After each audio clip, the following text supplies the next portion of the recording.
So here we are with another session on investment strategies for retirees, growing your nest egg. Now let's see what all that is about.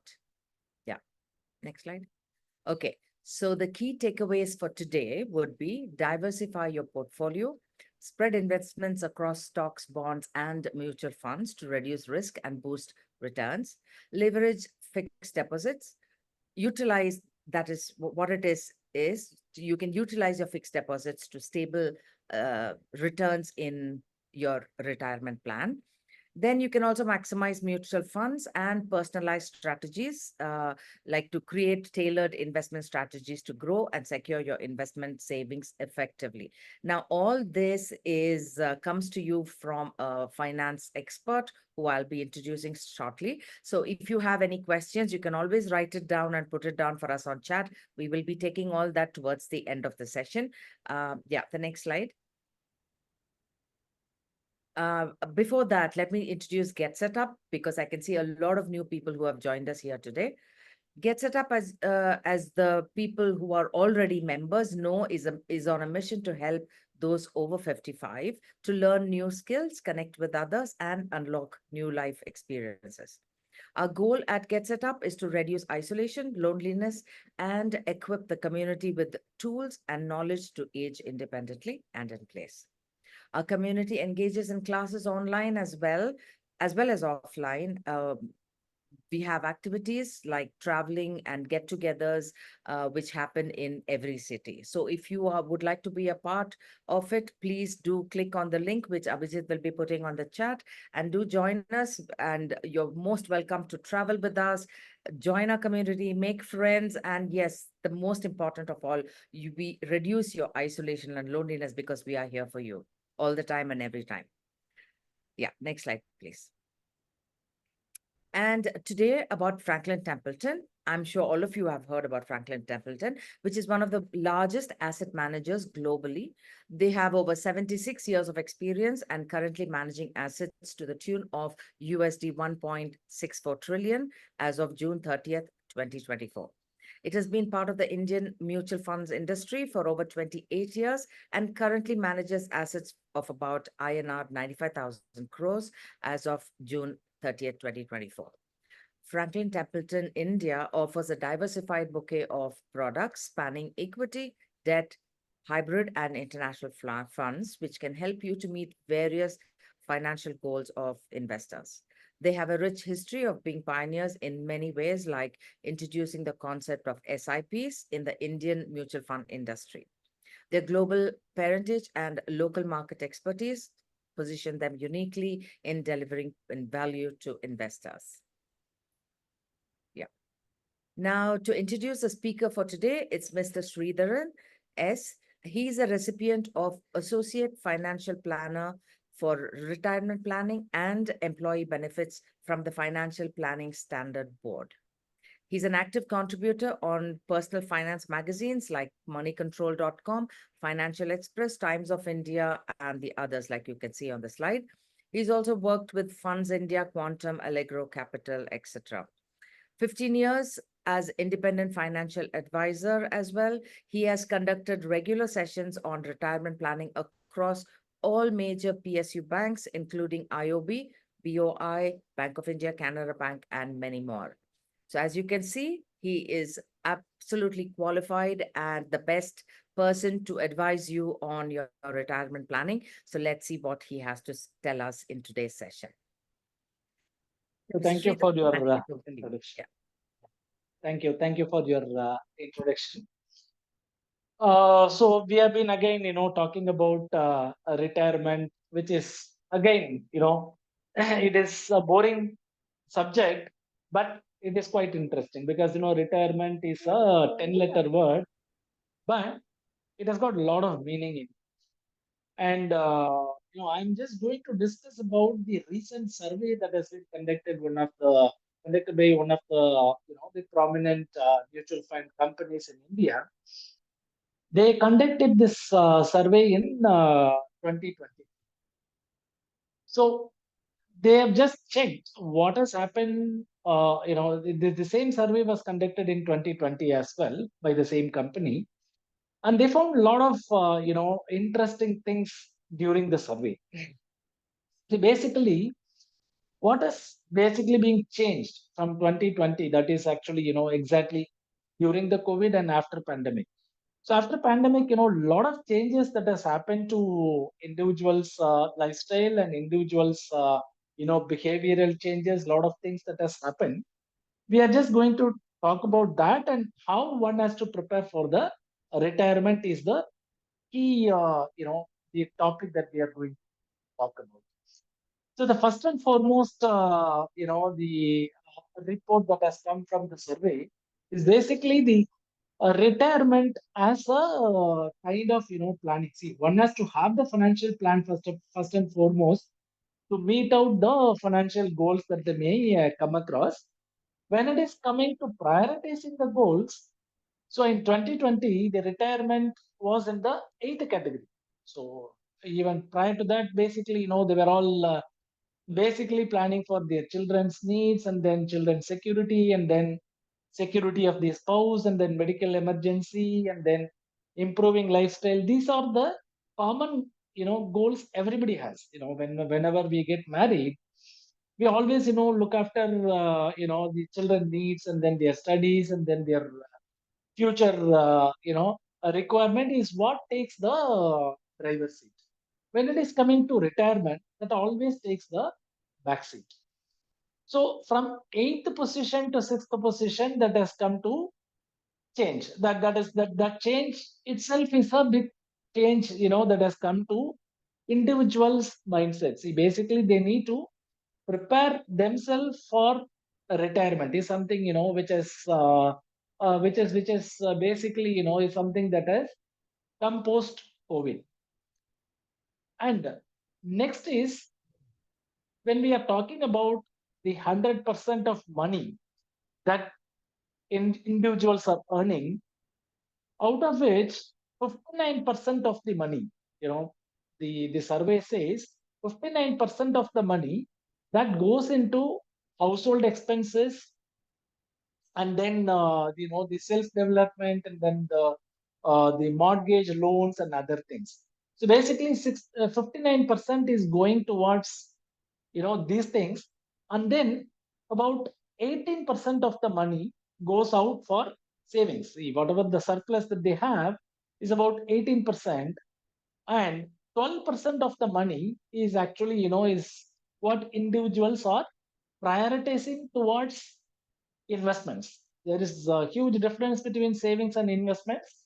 Everybody knows about it. Savings is nothing but income minus expenses, whereas the investment, the savings does not potentially earn any returns. You may not get any growth on whatever the money that you are having it in the savings. But on the other side, when it is coming to investments, that could potentially earn you a return. So that is the difference between savings and investments. So predominantly 18% of the money, out of the household, the income one is earning, 18% of the money is what actually they are setting aside for savings, and 12% of the money is what actually they are doing as investments. And then the rest of the 11% of the money that they are keeping it for securing themselves in terms of protection. See, basically the protection comes from two things. One is actually the life, and second is the health insurance, and thirdly the general insurance, like your car insurance or home insurance. These are all coming under general insurance. So insurance, the protection related expenses is what they are spending about 11%. So on which 59%, 18% is going for savings, and 12% is for investments, and then 11% is there for you know basically the protection. This is how basically they have spread their spread their their monthly income, whatever coming in. See, basically, when we are talking about the changes that has happened to the individual, basically, 100% of the people are thinking about the financial changes. basically financial changes in the sense, they were all not planning for any kind of, kind of uncertainty and, other things. So wherein the financial changes is 100% of the people have voted for financial changes, and 88% of the people are voted for behavioral changes. What are all the behavioral changes is basically, they need to have nutritional foods, and then they have to inculcate the practice of self hygiene, and then, safeguarding physical and mental health. This is the behavioral changes that everybody has been voted post pandemic. That is because, this survey was conducted in 2023. So here actually, they have mentioned about these are the behavioral changes that has happened to them. And finally, they wanted to spend more time with the family. See, prior to 2020, people were moving around and then spending time with their travel and with their colleagues and other things. They officially they have spent more time, but after COVID, they wanted to spend time with their family as well. This is the behavioral change that has happened. And thirdly, the attitude change. So what attitude change that has happened is basically 78% of the people have voted for the attitude change. So what are all the attitudes that has been changed after, the pandemic is basically the importance of financial stability. So the stability of finance is more important. That is some attitude change that has happened after pandemic. And tend to think before spending.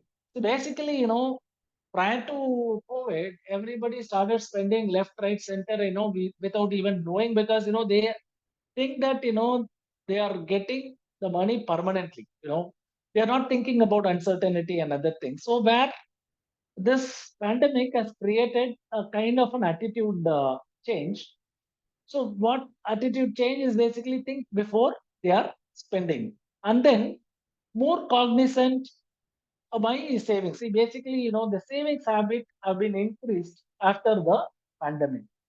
So these are the changes that has happened to individuals. So basically, there is another important aspect of this survey is the change in the investment habit. The change in the investment habit, the traditional practices has been moved away with the evolved practices. So what is the traditional practices? The traditional practices is basically savings is kept for emergencies. Surplus cash is kept for emergencies. Whereas on the evolved practices, the savings, whatever, their savings is basically, uh, they have kept it for short-term expenses, not for emergencies. So the expenses, they have lose track of expenses before the pandemic, wherein after the pandemic, they are very well disciplined in terms of disciplined in terms of their expenses. They are very more cautious about their spending pattern, and that has been changed. And prior to pandemic, the traditional practice is they are building a corpus to secure their future. That is a protection methodology that they have followed, wherein they have actually, the evolved practices after pandemic is basically they are looking at more, they are more aware of the unprecedented expenses, and then they start prepared for the unprecedented expenses by the way of taking up a proper health insurance, and then proper life insurance and vehicle insurance. All these things comes as a part of protection. They pretty much prepared for the uncertainty, wherein prior to that, prior to the pandemic, they were not prepared for it, and they had a traditional practices of building some corpus which is required for the emergency expenses. And when it is coming to investments, see, basically, prior to pandemic, everybody was thinking the investment is not eroding capital. Just they kept in savings account, or might be in, some might be in some traditional. investment avenues where with actually, they started saving their money, wherein the evolved practices after pandemic is basically, maximizing wealth. They are ready to invest, take some risk, and then start investing in some asset classes like, mutual funds or equities. Even they are not, conversed with direct equities, but slow and steadily they started investing in mutual funds. Is a evolved practice that has come in. So these are the the survey results that has been evaluated by the mutual fund company. And this survey, what it shows is basically, when we are talking about investments, we are ready to compromise on any goals. Let us say, if you are having basically, the conclude basically, when you are in shortfall of money for your children education, then you can take up a loan. When you are shortfall of, by having money for buying a property, you can pretty much take up a loan. But at the age of 60, after you retire, you cannot go to a bank and ask for a loan, which is impossible. So basically, the traditional conventional loan is not available for retirement, is something, which is the conclusion of this survey. So one has to get prepared for, living the same standard of life even after retirement. If they wanted to continue their lifestyle post retirement, they need to have a sufficient corpus to take care of their retirement. Is the conclusion that they have arrived with. So now we are coming to a part of the second part. See, these are all the things, which has come from the survey. And when it is coming to retirement ready, how we are going to get into retirement. So basically, we basically recommend you to have the retirement expenses divide into two categories. One is the needs and second is the wants. So what are all my needs basically? How we are going to fulfill all my needs? My needs are basically, the regular clothing and then the food and shelter. These are the, then my needs are basically after retirement. One may probably require kind of the medical expenses and travel expenses. These are the basic needs which one cannot avoid. And the second is the wants. So they wanted to gift something to their something to their children, or they may probably, they have a passion about traveling around the world, or traveling across India, whatever. These are all the wants. So first and foremost, divide your divide your retirement expenses into needs and wants. Write it down, what are all my needs. Write it down, what are all my wants. So what is required for my needs is something which is very basic essentials that one has to probably fulfill with. So how we are going to do with the, how we are going to manage the needs and wants. The next step towards planning your retirement is basically, what you need to do is, you will have to ensure that you have the reliable income and retirement assets. Divide that into two categories. The reliable income.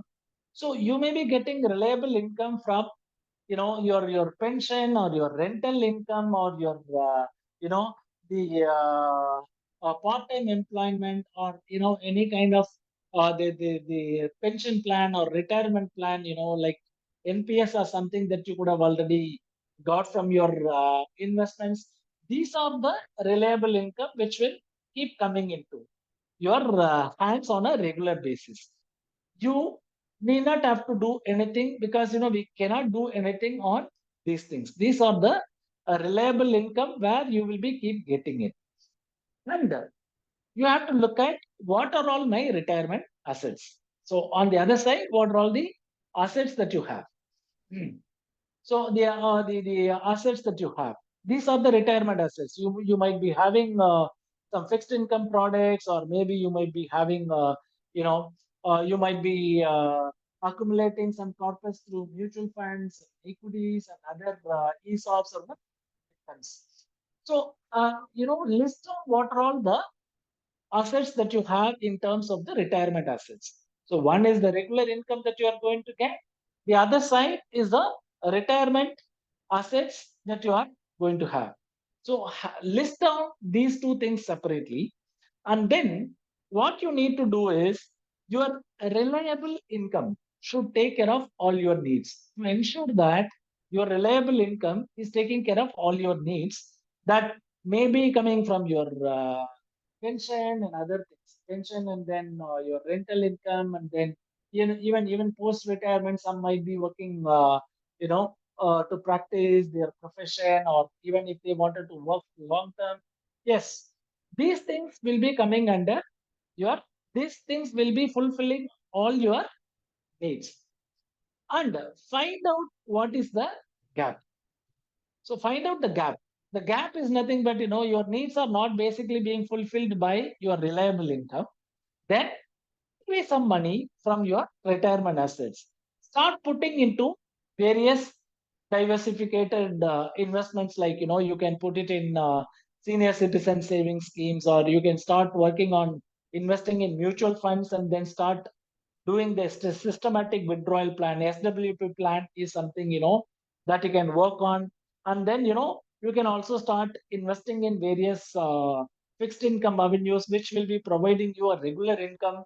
These are things that could probably fetch you a kind of a regular income, and which is, we call it as reliable income, to take care of your retirement needs.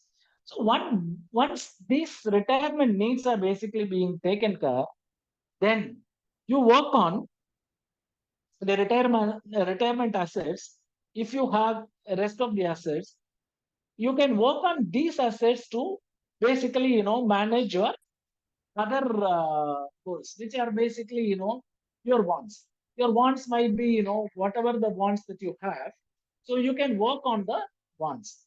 So what I mean to say is, you divide your investments and diversify into the reliable income and retirement assets, and with which you can fulfill your needs.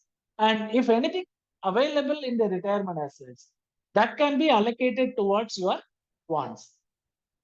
So your reliable income and the retirement assets will give you your confidentiality meter. So I would say, there is something called riskometer in all the mutual funds. In mutual funds, the riskometer tells you about what is the kind of risk that you are going to take on each and every mutual funds that you are investing in. The higher the risk, the higher the return. But still, whether you will be able to take care of those, the risk is something that one has to decide. But wherein what we call it as is, if you have reliable assets which will take care of your needs, and if your retirement assets, if it is able to bridge the gap in the reliable income on the needs, then rest of the assets, if it is taking care of your wants, your entire retirement, the cycle is completed. Your confidentiality, confidentiality meter, your confidence meter, I would say the confidence meter will be on the higher side. So that is what something one has to work on.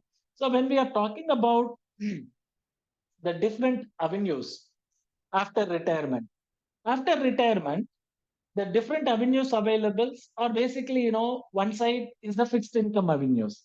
So on the fixed income avenues, you have debt mutual funds, and then you have corporate FDs, and then even some of the private, the banks FD, and then senior citizen savings schemes, and other post office schemes. These are coming under the fixed income.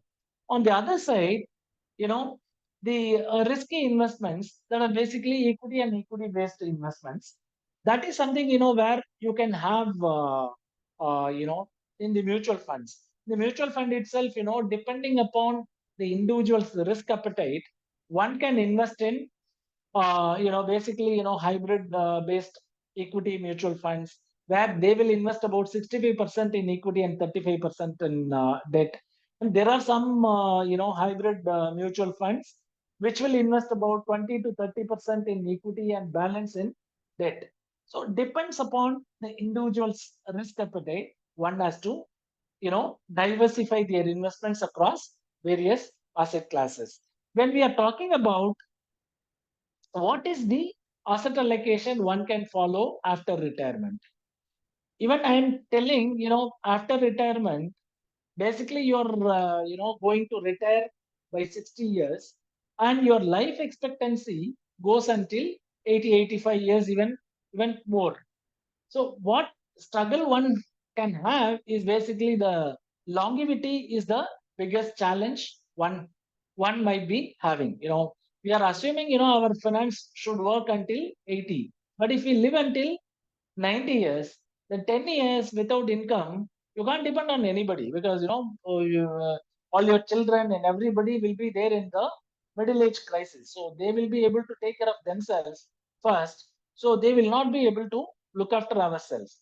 So then what we are doing is we are giving more trouble to them. So instead, what you need to do is you can have little allocation towards equity to avoid any such incidents. See, basically, I would say you can have about 30 to 40% allocation towards equity even post retirement. You have to ensure that the 5 years of your cash flow is intact. 5 years of your income, whatever is required for your expenses, that you need to be very clear about it. That money you have to set aside, and the balance money, whatever the money that you have to invest, that you can pretty much allocate towards your other goals. Sorry, you can invest in equity based assets. See, basically, I would say 30 to 40% of your money always can be there in equity based asset to provide you a better inflation adjusted return. So when we are talking about when we are talking about inflation, when the inflation is at 7%, and when you are getting a return at 7% in fixed deposit, even after taxes, assuming you are under 30% tax slab, your return might be 4.9% or so. So without even knowing, you are actually losing your capital. So that is something that is happening on the fixed income product. So to avoid that, one should always have a higher allocation towards equity even after a retirement, should help you elevate and probably help you meeting out the inflation, and secondly meeting out your longevity. It will solve your longevity problems. So what one should consider, things to be considered, we are talking about putting up your reliable income for your needs, and then your retirement assets for your needs and wants. So all my needs, wants, everything is being done. So what are all the things one has to consider before investing into it? So they need to work on the longevity. Longevity is the problem for anybody, any individual. So here, when it is coming to longevity, one has to look at, you know, their parents and forefathers, how long they lived. And based on that, one can arrive, their longevity and what is the lifestyle that they are having. More than looking at their forefathers and their fathers, they have to look after the the lifestyle that they are having. So based on the lifestyle, they may be living longer if they are having a good lifestyle, and if they are not having a good lifestyle, maybe their life will be shrunken to a little extent. So basically, that is one thing one has to look at it, and based on that only one has to plan their finances, whether it is post-retirement or pre-retirement. Pre-retirement is nothing but, when you are in the age of 50 or 55, you need to definitely have the plan in place to ensure that you create a corpus to meet out your the retirement needs. One. Second is you should always work on how the inflation is going to affect my finance. So even let us say, the cost of living is increased by the way of inflation. When I am talking about 50,000 rupees today, is not the same 5 years later. So definitely the inflation will be the biggest enemy for anybody in terms of anybody in terms of managing their personal finance. So the inflation will eat away the corpus. So you have planned the finances in assurance of the money that is being accumulated should probably give you the kind of confidence to ensure that that will last for till your life. So that is something one has to establish. For that, yes, one has to look at what is the inflation that could work on your money. And the next is you have to be classifying your spendings and withdrawal. What is necessary, what is not necessary. As I told you in the survey itself, though after pandemic, people are bit concerned about their spending pattern. But when it is coming to retirement, every money is counted. So you'll have to write down your spending and withdrawal pattern. At least if you follow this for 3 months, write down all the expenses that you are doing it on a day-to-day basis in a diary. I'm telling you, after 3 months, you will be able to analyze. You might be spending some money which might not be interested, or some might be, spending in the right way. You can do the self-analysis by yourself. For this, you need not have to, look at anything else. You have a diary and, write down all your expenses. That itself will teach you where are all you're overboarding on your expenses, where are all you are doing on par with the actual trend. So that is something that one can look at it. And then you will have to prepare for unknown expenses. Some expenses we may not know, which are all unpredictable. At times, we may not know, at times we may know. So you have to prepare for the unknown expenses. That is also something which is very important. And then you'll have to look at the market risk. So always, the market risk or the interest rate risk, the money that you have invested 7 years back, you could have probably got a better interest rate in terms of your bank fixed deposit. You could have probably got about 9% or 10%. Now, it's no more the scenario. Every 10 years, the interest rates in the banks are, dropping by 2% or 1%, 1.5%. If you look at way back, in 2000 or 1990s, the interest rates in the PPF or in the bank fixed deposits were at 12%, 14%. That has got slowly reduced to 7% now. When going forward, what is going to happen, when we emerge as a developed economy, then probably the interest rates on the other side will drop down significantly low, on the lower side.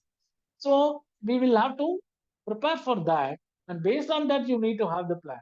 And secondly, the market risk.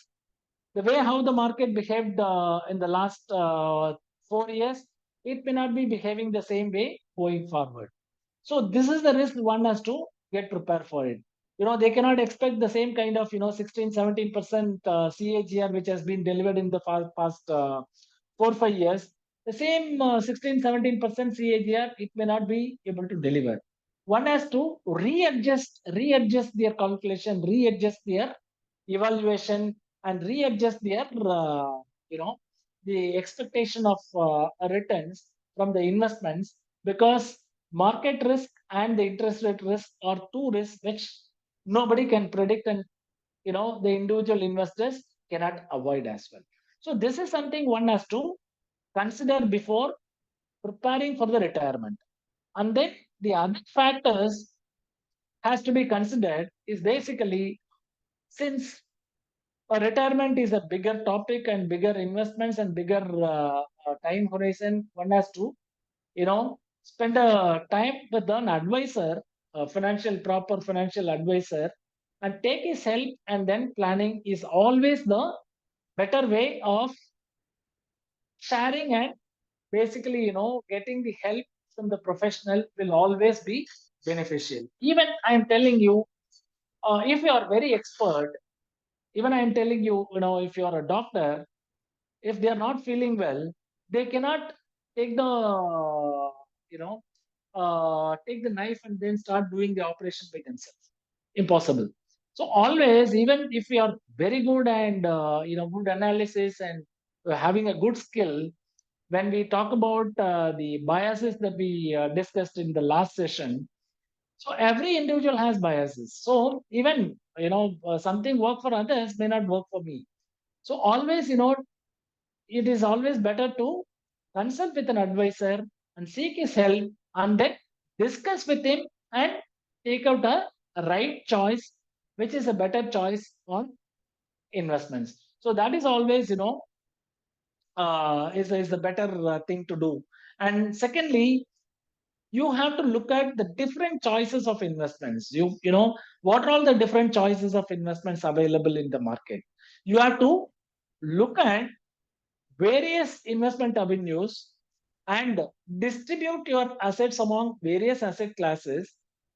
Even within the asset classes, you can invest in various investment avenues to avoid the risk.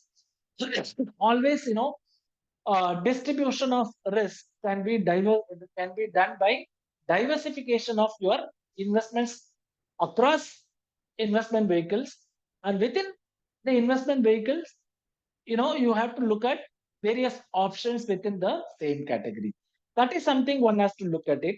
And then the taxes, we are also, if you look at the yesterday's budget, so the long-term capital gains on the equity-based mutual funds and the debt-based mutual funds.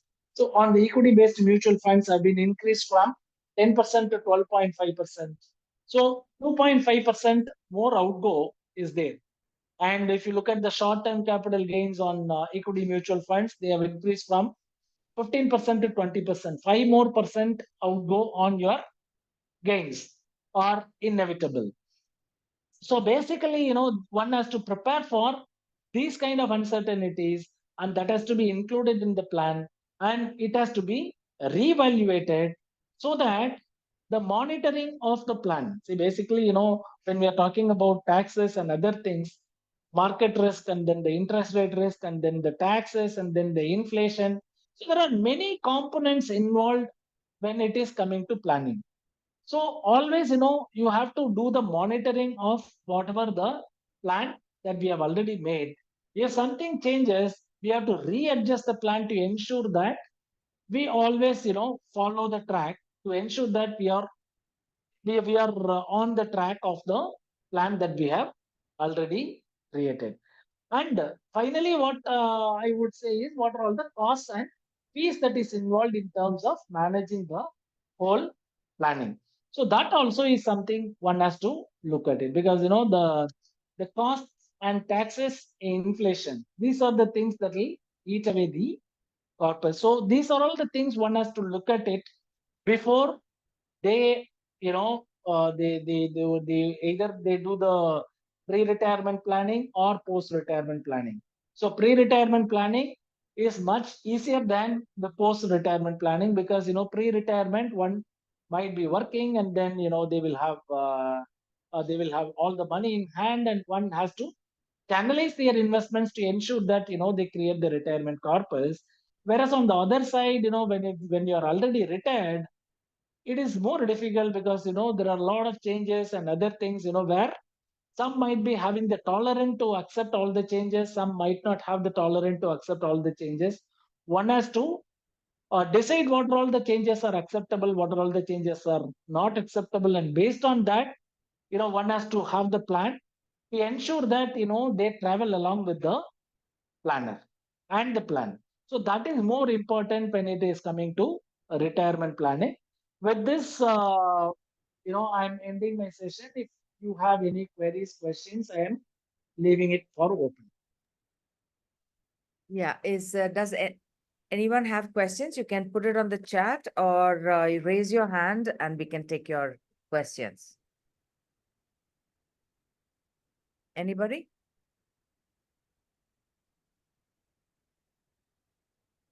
Is there something that you would like Mr. Sridharan to repeat again? Do let us know. You can unmute yourself.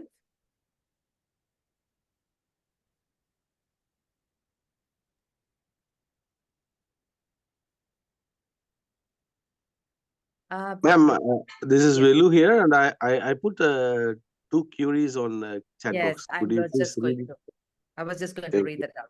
So he was saying, please touch on wealth accumulation corpus for retirement, either 25x, 50x of annual expenditure, writing a will on accumulated wealth and diversity of wealth after retirement. See, wealth accumulation, we won't say 25x or 50x, there is no such kind of thumb rule that is available, because when we are talking about retirement, one has to work for, see, assuming, until 25 years of age, we will be studying.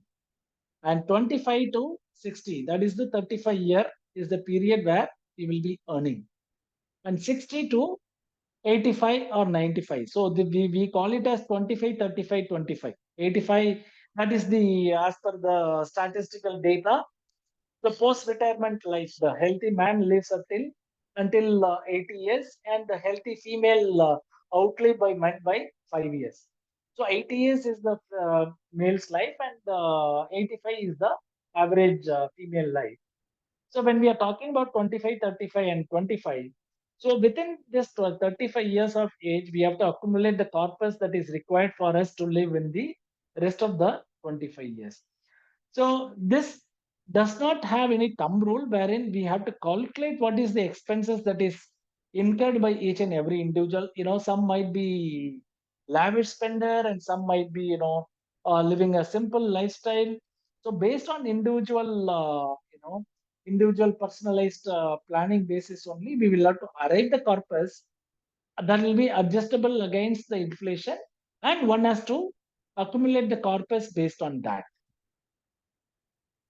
And as you said, the second question, you asked about writing a will, correct? I will read the question. Writing a will on accumulated wealth. So will writing, is basically, if you look at the financial assets, for the financial assets, nomination itself will act as a will. Unless and until, somebody has written a will, that will actually, succeed the nomination. But if there is a nominee which is being given for all your financial assets, that itself act as a kind of a will. So when somebody is, writing a nominee will be eligible for claiming the assets from the deceased, assets of the deceased person. So, but if you specifically wanted to mention, you can write a will for all the financial assets and non-financial assets. So writing a will is a good habit, because what has happened. I'll tell you, because most of the individuals in the past, they are actually hiding their investments from their family, and because of that, the unclaimed money that is lying in all the banks, and then the mutual funds, and then the insurance companies, everything put together, the unclaimed money that is lying in the unclaimed account is close to 1.2, 1.3 lakh crore. That is individual investments that they have made it, but they have not disclosed that to their family or friends. So that is the reason why, I would say you should always disclose your investments to your family. And also you can write a will, so that, you are pretty clear about whom to go what. Yeah, there is one more question. What should be the percentage distribution of funds as investment in different schemes? So the percentage of distribution varies. So this is basically after retirement. See, after retirement, percentage of distribution. See, we have predominantly, we have three financial asset classes. One is actually, when we are talking about fixed income products. Then second is gold, and third is equity and equity-based investments. And fourth is property, which we are not going to discuss here. So the three major asset classes available, I would say about 60% maybe there in fixed income products after retirement, 50 to 60% there in fixed income products, and about 30 to 40% they can have it in equity based product, and 10% allocation towards gold will be the proper ideal allocation towards your retirement after retirement. Okay. Then mm, is there is there any additional benefits for senior citizens in this budget? Uh, for senior citizens, they have not given any additional benefit. So in this, last year, whatever they have mentioned about the tax and other things, same thing is applicable in during the interim budget. Whatever they have given, the same thing is applicable now also. No change for seniors. Can anybody challenge the will? Uh, so anybody can challenge the bill. Yes, there is no doubt about it. But once the bill is written, you know, when we are writing the will, this itself is a separate session. So basically, when we are writing the will, one is the the executor, and then there is a person who is actually what do you call the lawyer or whosoever is writing the will. So basically, anybody above this actually can challenge it, but still end of the day the executor is the one who will probably come and produce. It was basically being created, the bill was being created with the stable mind. The stable mindness is what actually one can challenge. Other than that, they cannot challenge anything. Okay. Yeah, I think that's about it from on the chat. Is there any other questions from anyone else? And you can raise your hand or put it on the chat, else we can close the session. Anyone? Okay. So I think we've covered everything. One more chance. Does anyone have any questions? Okay. Comparatively with other countries, where more senior citizens are there, like in the US, Japan, where more aged people are living, what's the planning like about for finance? I didn't understand the question, but Velu, can you please unmute and ask the question? Sir, in US and Japan, actually, people are living more than the age of 100. And is the government, I know the government is supporting them for 401k or 401k, or in Japan, the government is giving more subsidies, where in India, which is not the case. So how an individual or a financial planner can come us for help on this? Thanks, Yes, man. see, basically, when we are talking about US or Japan, people are living more than 100. If I live more than 100, what is my risk? The risk of living more years is basically, you have to plan your finances in better way. And when we are talking about India, the the average, the average, the expectancy, life expectancy is only 80, 85. Some people are living up to 90 years. So we don't have social securities. We don't have any other, facilities that are available in the other countries. So we cannot depend on government unless and until we worked in the government offices prior to 2004. Because after 2004, the pension schemes where the old pension scheme were basically, was abolished. Only new pension scheme is being introduced in 2004, starting from 2004. So from that perspective, whether it is government employee or the private companies employees, they have to prepare their planning, and they have to ensure that if they live longer, they have to work more and they have to save more. Is what something that one has to work on. There is no other option available. Thank you, sir. Yeah, I think Neeta had raised her hand. Neeta, do you have any questions? Okay, so I'm taking another one.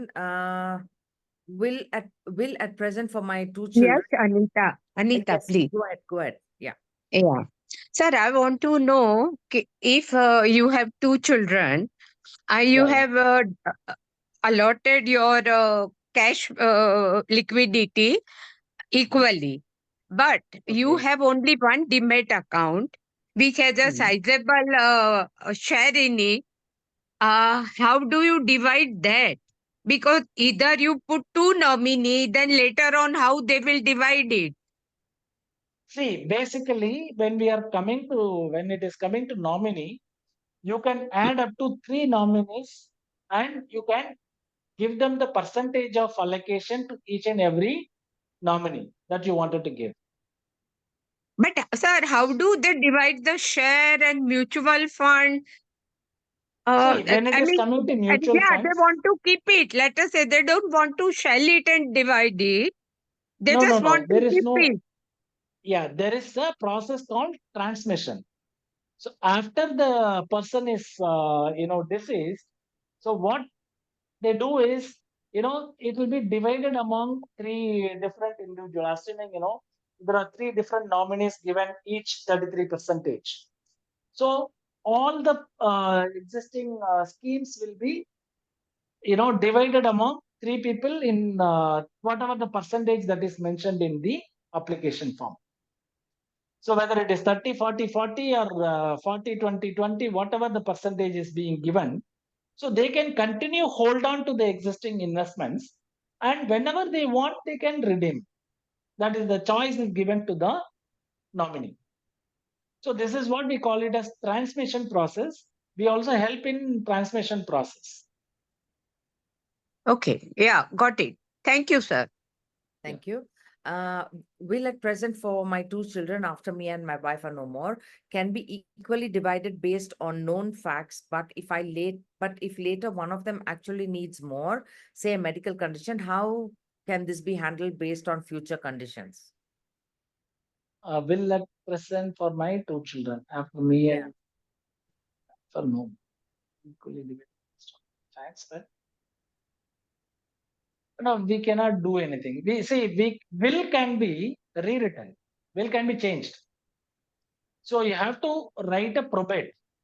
The probate is nothing but it is not a probate. It is a codicil, is what they call it as. Codicil is nothing but whatever the existing will you have, that supersede the codicil that you are creating. Codicil is the change that you can do it in the existing will. But if you are Pushing not the alive, codicil. sir, if you are not alive then, and there are some conditions which No, require a change, it is not possible. Not possible. Only between the children they have to compromise, and then they have to, give more to the other children. There so is can a point be no mentioned? So can a point be mentioned in the will itself that in the will itself you they, can mention. In the will itself you can mention, but both the will you can mention. See, basically, when you are writing the will, the percentage of proposition that you wanted to give to each and every children, that you can mention. But in some emergency cases, one can have more. So you have to give the condition for how much you wanted to give more and what circumstances. That is to be mentioned in the bill. Then only they can, based on that, the executor can do the execution. If the thank you, sir. person is alive, if the person is is alive, then probably they can do the codicil. They can change Yeah, yeah, these are the 2 options. yeah. Thank you so much, Thank Mr. Sridharan. I think we've addressed all the questions on the chat as well. Thank you very much for another lovely, wonderful, informative session. And thank you everyone who joined us here today. Thank you very much. Tina, you can stop recording, and Anita, you can do the